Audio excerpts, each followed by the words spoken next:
feels like Ubisoft needs a hit these days, but is Assassin's Creed Shadows going to be the one? Let me give you my thoughts.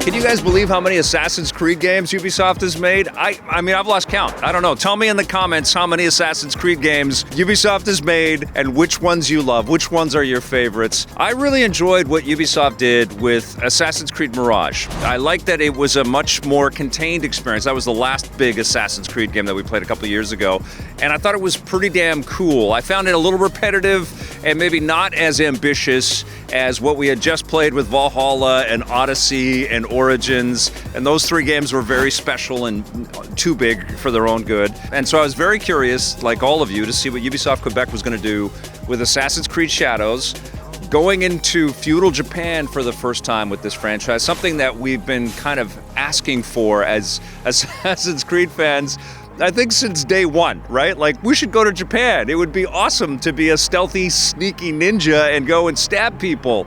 And finally, Ubisoft has delivered. But of course, the elephant in the room is that we've had a couple of other big open world experiences set in Japan. Ghost of Tsushima was incredible from Sucker Punch, and I was actually a pretty big fan of Rise of the Ronin from Team Ninja. We've also had the Shogun series become this international sensation, and they're making another season of that. So we've gone back to this kind of period in Japan's history in a number of different ways, not to mention the fact that Ghost of Yotai is coming. So Assassin's Creed Shadows feels less like this innovation out of nowhere, erupting and creating this new momentum around this space, than it feels like a reply or a response, like there was this expectation that Assassin's Creed had to deliver their take on this type of gameplay.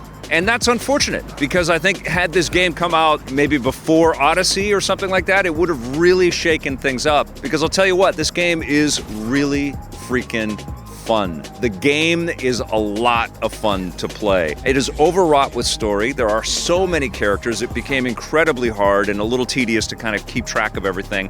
But I have to preface everything I'm going to say here that that's from my reviewer's hat perspective. That's from a person sitting down and cranking through 8 hours at a time, trying to digest as much of this game as possible.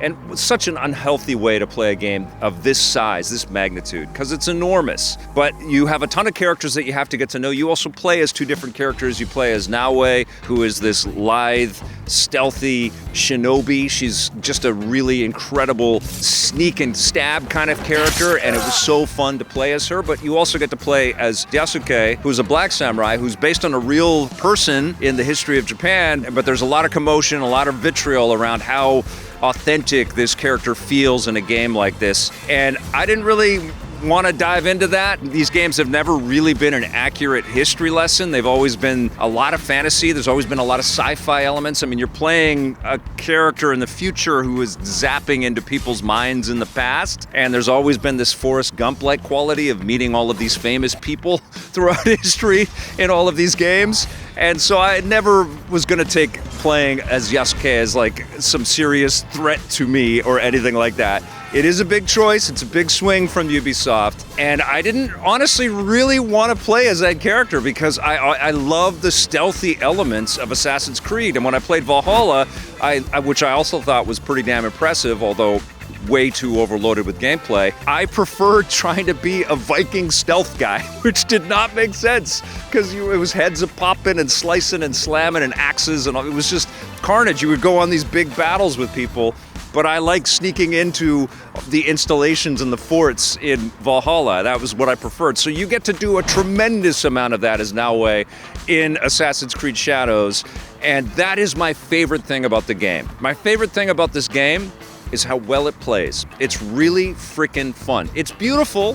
This is absolutely, I think, the most gorgeous open world, lush environment that Ubisoft has made, and it makes a strong case for their own internal engine. It's really loaded with glorious details. You get that cascading of mountains sort of disappearing into the background with sunsets and birds flying off. Every once in a while you can stop and you can paint a portrait of animals that you see. that you can pray at different temples and stuff. You're finding all kinds of secrets at all these temples. But honestly, the most fun that I had playing this game was being Naoe and taking my time sneaking into castles and having to defeat the big samurai guards so I could unlock chests, but having to wipe out everybody in the castle so I wouldn't get swarmed. Because Naoe is a great fighter, but she's not as big and powerful and as effective in the swarms as Yasuke is. And so she can get overwhelmed. So you really want to stay in the shadows, you want to jump, and you want to get the double assassinations, and you want to get cool power-ups like actually being able to slow down time for 8 seconds and then walk around because you're so stealthy and then stab people before they even know what the hell has happened. So you're sort of leveling up in your ability to sneak into these installations. And honestly, I did it so many times, which is a problem, I think, with these Assassin's Creed games. It's like over-delivering on all of this stuff. And it exhausts you if you play the game like I do. I think if you play the game, 5 hours a week or something like that, and you just sort of let this stretch out, it's really fun to kind of just dive into this thing. It's really too much. It's like trying to watch 2 seasons of TV, trying to just slam all of this stuff back, which is what I was doing to get this review to you guys. But thankfully, there weren't a lot of other games, which was kind of great, actually. There weren't a lot of other games for me to take a look at as this one came in, so I did have time to kind of let it soak up, because it took a while. I did feel that repetition and that scale and this map of all of these different objectives, the Ubisoft curse of all of these different things that I had to do, and it just kept opening up. And so the setup is really like you've got warlords to go take out, and you've got a bunch of different objectives to get to the warlord, and then you start talking to the populations of the different people that are walking around in all these cities and towns and things, and then they've got objectives, and sometimes you're rescuing people, but you start to see all of these other new circles of objectives popping up on your objective map, and then you look at the actual world map, it's like, oh my god, I have to go all over the deal. So there's a lot of that, and it was kind of grinding me down for the first 10 or so hours, and I have to be honest, it really pivoted when I unlocked the ability to play as Yasuke, because they introduced both characters, and each of them has a deep backstory, and you dig into it. Naoe gets blindsided by a death of somebody that she loves, and Yasuke is a slave who gets taken in by a Japanese lord and eventually becomes a samurai, and you get the tale of both of these characters and how they interweave. But when you unlock the ability to play as Yasuke, even though I didn't really want to play as that character, it was such a breath of fresh air. It was so fun to juxtapose and to balance off, and I could really feel the machinations of the designers and the developers, the directors of this game, looking at how to tune this, because it boggles my mind thinking about the flow of how people will play this, because one of the things here is you can take these missions any way that you want to. You can challenge yourself as a very low-level warrior and go into a deep, super tough area if you want, if you feel like you can dodge and stab and do all of the things and stay alive.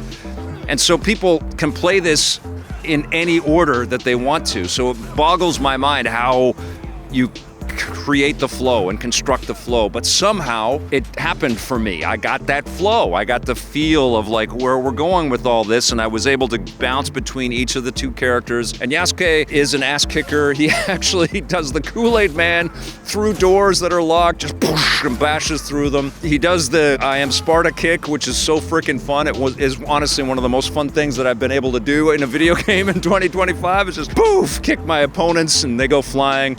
It's crazy, and especially if you're on a tile mountain or something like that, you kick them right off.